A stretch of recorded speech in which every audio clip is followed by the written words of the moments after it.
This adventure story begins by showing New York City, where many people are strolling in a park. Everyone is following their daily routine and moving ahead as usual. Everything was going perfectly normal, until suddenly disturbances started to arise.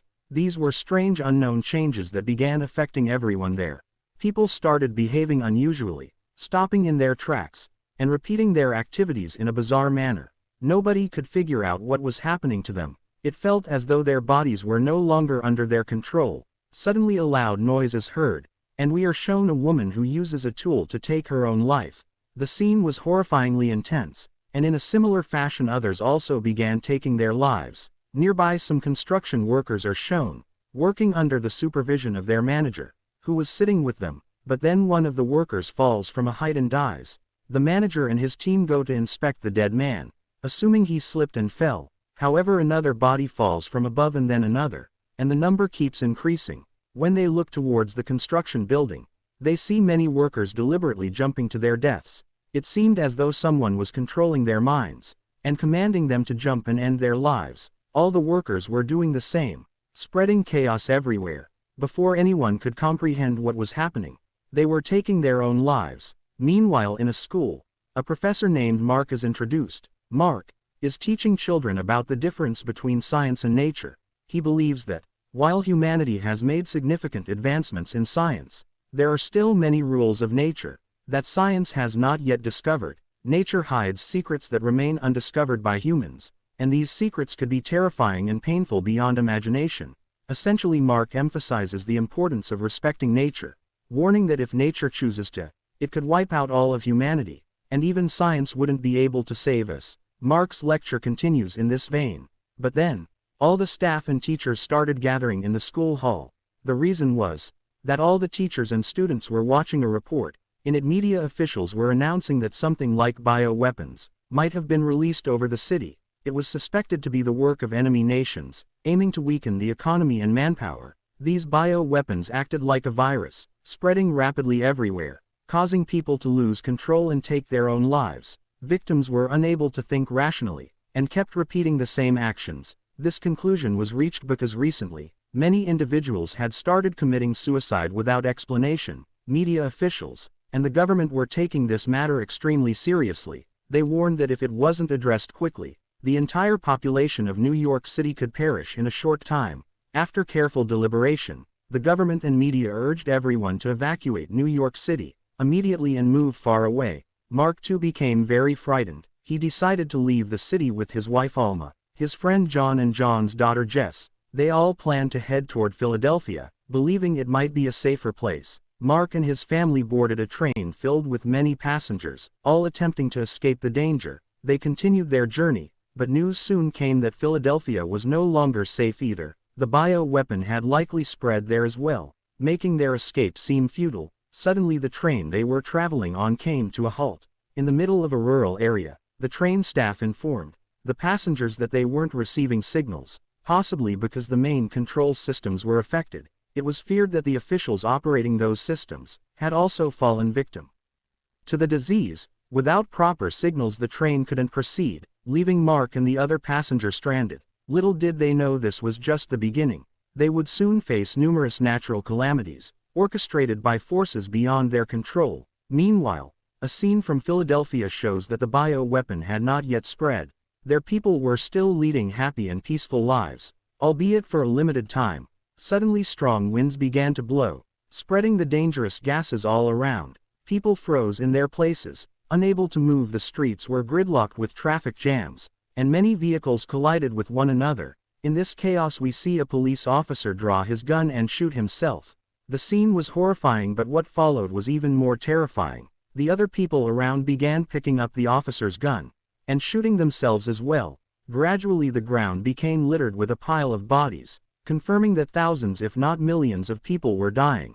Meanwhile, Mark and Alma, still on the train that had stopped midway, noticed a man watching a viral video on his phone.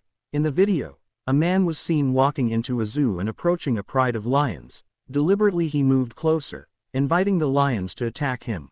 The lions pounced on him and began tearing him apart limb by limb. Shockingly, even as he was being mauled, the man showed no signs of pain or fear. He behaved completely normally. as though he were under the influence of some toxin. It became clear that this was yet another effect of the bioweapon, which was spreading steadily everywhere on the train. Mark's friend John was increasingly anxious about his wife, who was waiting for him in Philadelphia. With the bioweapon now spreading to Philadelphia, John feared for her safety. Despite repeated attempts to contact her by phone, he couldn't get through. Determined to rescue her at any cost, John decided to leave the train. He entrusted his daughter Jess to Alma for safekeeping. Unwilling to risk her life in the journey ahead, John tried multiple routes, and with the help of strangers offering rides, eventually made it to Philadelphia. But the sight that greeted him there was harrowing. Dead bodies hung from trees along the streets, creating a gruesome spectacle that John could barely endure. The toxin had spread throughout the city, affecting everyone including those inside vehicles. Even the driver of the car John was in became infected.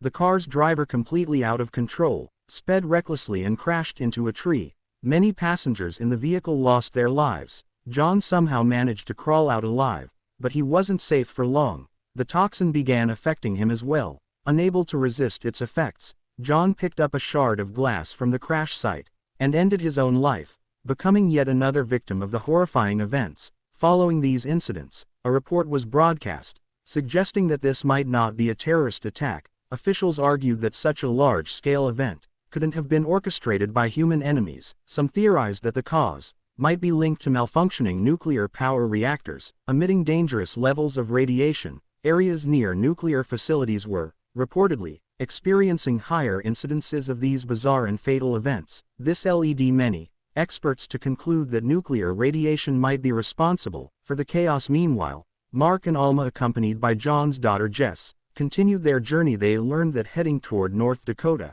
might lead them to a less affected area. Determined to survive, they tried to get rides, and eventually came across an elderly couple, who agreed to take them in their vehicle. The elderly couple were owners of a plant nursery, cultivating various species of trees and plants. During their journey, the old man shared his belief about the unfolding events. He suggested that the plants themselves might be responsible for the toxic outbreak. According to him, just as plants produce toxins to kill insects and protect themselves, they might now view humans as a threat, and be releasing deadly toxins to eliminate them. This idea was deeply unsettling. While Mark, being a science professor, found it difficult to accept such a notion, the thought lingered in his mind: could plants have developed a defense mechanism so advanced that it targeted humans? As they continued traveling northeast, they came across numerous dead bodies on the road, reinforcing their understanding that the path ahead was still highly toxic. The journey was fraught with danger, and survival seemed increasingly uncertain. The group arrived at a place teeming with other survivors who, like them, were caught between two dangerous zones. The general consensus was that the toxins would soon reach this area. As well, people gathered in a tense assembly, as officers explained that the bioweapons seemed to have its greatest impact along roads. The survivors were advised to move away from the roads and into the forested area nearby, which was lush and green with open spaces. Mark, Alma, and Just joined a smaller group that decided to break away and move ahead cautiously, while the majority of survivors stayed with the officers. In a larger group, as they proceeded deeper into the forest, strong winds began to pick up again. This time the toxins infiltrated the air, spreading quickly into the larger group. In no time one of the officers was affected. He pulled out his gun and shot himself. The horror escalated as others in the group, now completely out of control, grabbed the gun and began shooting themselves in a frenzy. Mark and his smaller group watched the horrifying scene unfold from a distance, frozen in fear and disbelief. As Mark observed the chaos, he began to connect the dots. The elderly man's theory about plants releasing toxins to defend themselves suddenly seemed plausible. Mark now believed that this was not the work of any terrorist organization or foreign adversary. It was nature itself, plants and trees releasing biotoxins to eliminate the human threat. Mark recalled a report he had read about a resurgence of ancient bacteria and parasites in Australia's waters. These microorganisms, thought to have gone extinct centuries ago, had recently re-emerged in alarming numbers, causing widespread fatalities. The bacteria's resurgence was eerily similar to the current bioweapons behavior, leading Mark to suspect that both might have been triggered by environmental factors, or even the deliberate actions of plants to protect themselves. This realization confirmed Mark's worst fears. Humanity was not facing a man-made attack, but rather an act of nature striking back. The realization brought little comfort. As their immediate survival was still in jeopardy, the group pressed on, but they knew they were not safe. Thank you for watching this recap of the happening.